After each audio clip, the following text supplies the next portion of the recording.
Dan untuk melihat apa saja agenda berikutnya dari kunjungan Presiden Prancis Emmanuel Macron, sudah ada produser lapangan CNN Indonesia Nabila Putri di Istana Kepresidenan Jakarta. Selamat pagi Nabila, apa saja rangkaian acara prosesi penyambutan kedatangan Presiden Macron? Dan apakah Anda juga sudah mendapatkan informasi berapa jumlah MOU yang akan ditandatangani antara Indonesia dan Prancis? Ya, selamat pagi, Megi. Seperti yang sudah disaksikan, Presiden Prancis Emmanuel Macron sudah tiba di Istana Kepresidenan Jakarta beberapa waktu yang lalu. Tadi juga sudah diterima langsung oleh Presiden RI Prabowo Subianto dan sudah menandatangani buku tamu, gitu ya. Ini yang menjadi salah satu agenda belum melanjutkan ke agenda berikutnya. Dan nanti rencananya juga akan ada sejumlah prosesi penyambutan meliputi pertemuan tertutup antara dua kepala negara, Presiden RI Prabowo Subianto dan juga Emmanuel Macron. Saat ini setelah resmi diterima begitu ya oleh sejumlah upacara kenegaraan seperti yang tadi kita lihat bersama, ada kemudian ditampilkan lagu kebangsaan dan juga penghormatan 21 tembakan meriam. Penghormatan 21 tembakan meriam. Selain itu juga akan ada pengenalan delegasi kedua belah pihak gitu ya yang sudah dilakukan tadi. Dan saat ini bisa dilihat di Istana Merdeka Jakarta.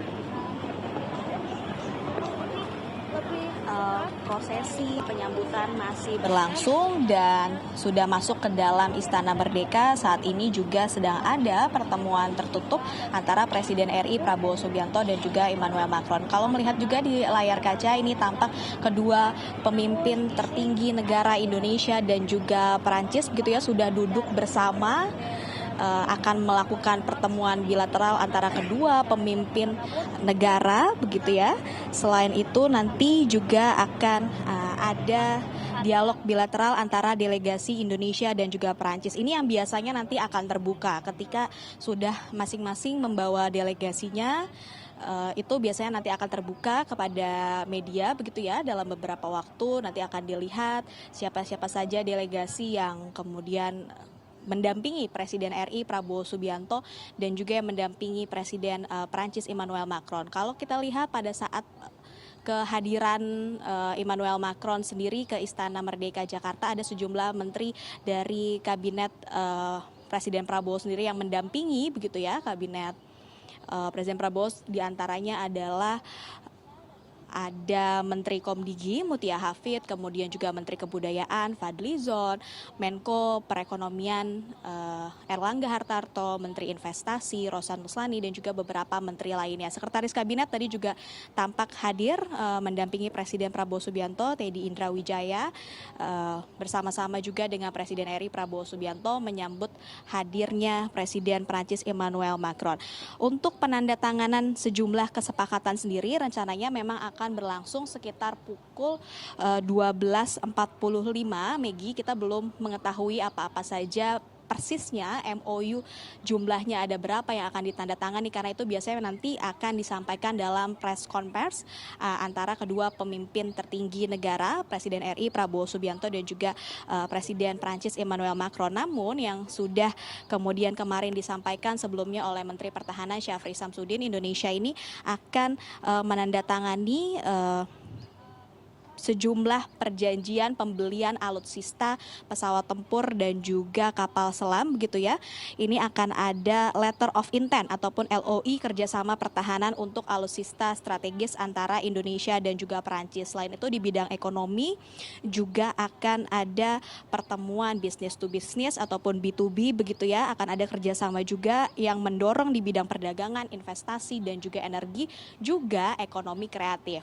Setelah rangkaian acara di Istana Kepresidenan Jakarta, Emmanuel Macron sendiri terjadwal untuk menghadiri jamuan makan siang dengan sejumlah pengusaha Indonesia. Kami akan mengonfirmasi lagi siapa-siapa sajakah nanti yang akan hadir. Tapi kalau kita lihat dari pertemuan sebelumnya bersama dengan Perdana Menteri Tiongkok Li Qiang gitu ya, memang sebelumnya ada sesi pertemuan dengan para pengusaha khususnya dari Kadin, ada Anindya Bakri, kemudian juga Arsyad Rashid dan lainnya begitu ya.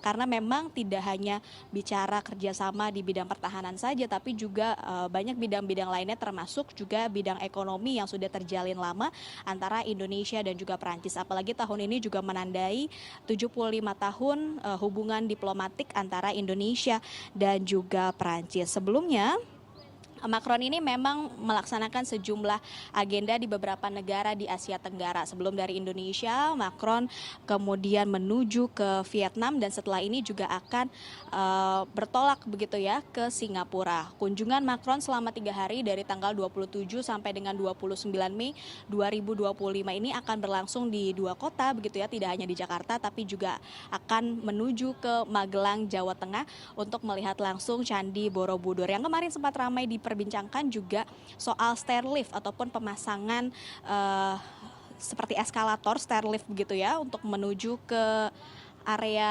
puncak Candi Borobudur. Kemarin sudah dibenarkan oleh Kepala PCO Hasan Nasbi, memang disiapkan khusus untuk kedatangan Presiden Emmanuel Macron karena padatnya waktu kunjungan begitu ya.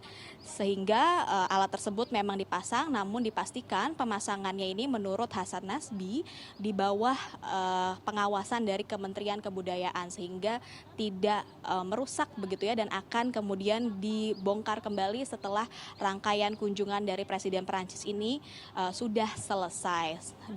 Sementara itu kembali ke studio. Baik Nabila, bagaimana antusiasme dan juga pengamanan di sekitar istana selama prosesi kunjungan ini berlangsung? Ya, pastinya antusiasme dari masyarakat untuk menyambut kehadiran Presiden Perancis ini cukup tinggi begitu ya Megia. Seperti yang tadi dilihat, tidak hanya pasukan upacara dari lingkungan istana saja yang turut memeriahkan, tapi juga siswa-siswi sekolah. Kemudian kalau dari lalu lintasnya sendiri, kalau kita lihat di sekitar Medan Merdeka ini ada pengalihan lalu lintas sementara pada saat kedatangan dari Presiden Prancis Emmanuel Macron, tapi ini memang bersifat situasional dan lalu lintas sendiri akan kembali diurai setelah kemudian Emmanuel Macron sudah ada di lingkungan istana, kemudian juga pada saat nanti akan meninggalkan Istana Merdeka Jakarta. Seperti yang diketahui hari ini hari kerja, jadi memang situasi lalu lintasnya cukup padat di sekitar istana, berbeda dengan kedatangan PM Tiongkok Li Qiang beberapa waktu lalu yang memang hadir di hari libur begitu ya, ataupun hari Minggu. Kembali ke studio. Baik, kami akan terus memantau perkembangan kunjungan Presiden Macron. Terima kasih Nabila Putri atas laporan Anda. Selamat bertugas kembali.